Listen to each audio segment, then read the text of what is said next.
But even through the glitz and the glamour of Japan, I think there's one area of Japan that gets often overlooked. And I think that is the cultural mindset. Because there's definitely a lot of times in which I was very pissed off at the customer service I got. Entitlement seems to be a huge part of American culture. People feel like they deserve something. So I liken how in Japanese culture, things are very defined.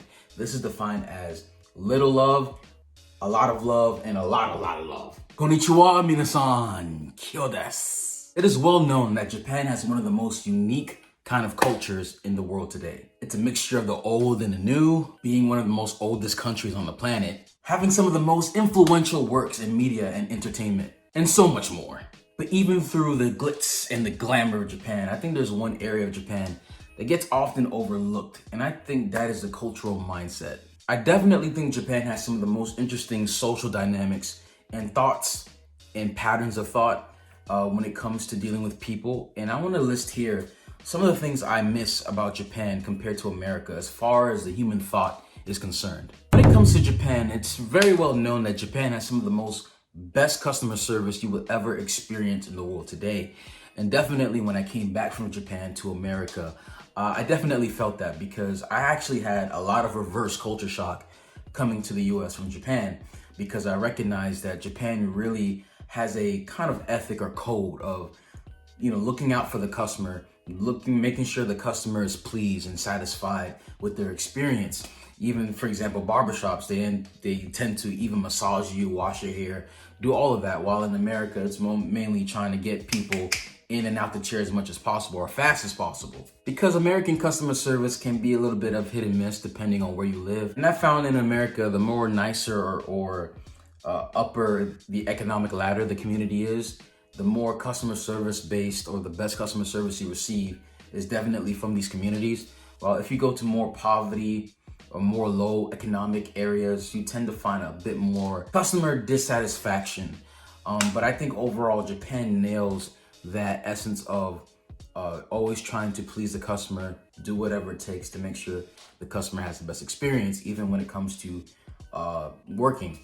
Japanese have very much a set of, I'm living for the company. I want to make sure the company succeeds. So I want to do the best I can to make sure everyone does their job right and I make the company successful. Because there's definitely a lot of times in which I was very pissed off at the customer service I got. And let's be honest, sometimes poor customer service can ruin even the product that you get. For example, fast food. I always enjoy my food better when it's done with a smile.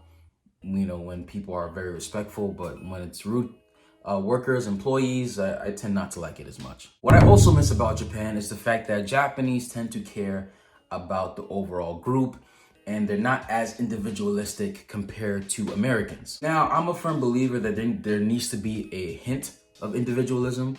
I think it is important to have that and not always think in a group mindset. However, what I love about Japan is that they often think about how this can affect the environment, how can this affect people around me. It's not just about me, compared to America, in which, it's all about me. I don't care if it makes people upset. I'm gonna do whatever makes me happy. I do miss that mindset from Japan, in which they're always looking out for people. I think that's why Japan has such little crime compared to the US, because, they're more so worried about how the group will perceive them. And they tend to not try to bother people, which is kind of the complete opposite in America. Of course, you find good communities like that in America. However, culturally, I would say, I think Japan nails it with the fact that, they're always trying to look out for their neighbor. And piggybacking off of that, another mindset I love about Japan is that many Japanese don't necessarily have a feeling of entitlement. I think because, again, America is a bit more individualistic when it comes to our culture. We feel like we're entitled to certain things. I deserve it because I want it. While I find that in Japan, it's more so, do you deserve what you want? I don't find in Japan people like to give you free handouts. I think a lot of what you have to do is work to deserve something. Entitlement seems to be a huge part of American culture. People feel like they deserve something because they desire it, or they feel like it's a human right when it's really not. For example, it wouldn't be a human right for me to get free money without working for it. I don't care what anyone says. No one deserves free money. I think people should be kind and donate money to people in need, but to feel like you're entitled to a paycheck without working for it, To me, that's a big no-no. Another thing I like about Japanese society is that things are very specific.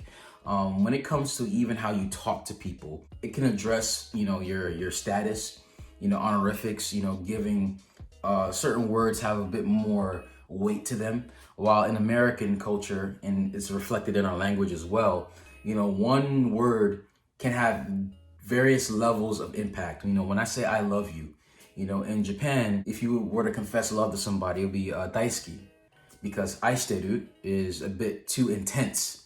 However, aishiteru and daisuki can be translated a lot of times to I love you. And saying I love something can either mean very intense or very low. So sometimes it's harder to kind of gauge the relationships between people, or if something's really powerful, or is it just a saying that you say. So I like in how in Japanese culture things are very defined. This is defined as little love, a lot of love, and a lot of love. So I do like that aspect in which Japanese are very specific with their relationships. Like, things are very easily defined, so there's no misconception on how our relationship is. And granted, I don't believe that there is a such thing as a perfect country. I think Japan has its flaws. I think America has its flaws. Of course, there's no perfect country. And I feel like there are certain countries or cultures that will fit certain people better. But for me, that's one aspect I did like about Japan. A lot of things I mentioned was just the fact that how the Japanese think. It's very similar to how I think. I think that's why a lot of people often on this channel say that I think like a Japanese person. Yeah, that's a lot of the aspects I miss about Japan. And I think that there's a lot of elements that the West, specifically America, can adopt from Japan. Certain mindsets and cultural values I think will be beneficial to help our society as well. But let me know what you guys think in the comment section below. Do you think that my assessments are fair? Have you traveled outside of Japan? Have you experienced different cultures? Let me know what you guys think. So if you guys liked the video, please smash the like button, smash the subscribe button. Also hit that bell as well to get notified whenever we post a video. Honto, arigatou gozaimasu. Minna, 気をつけて。じゃあね。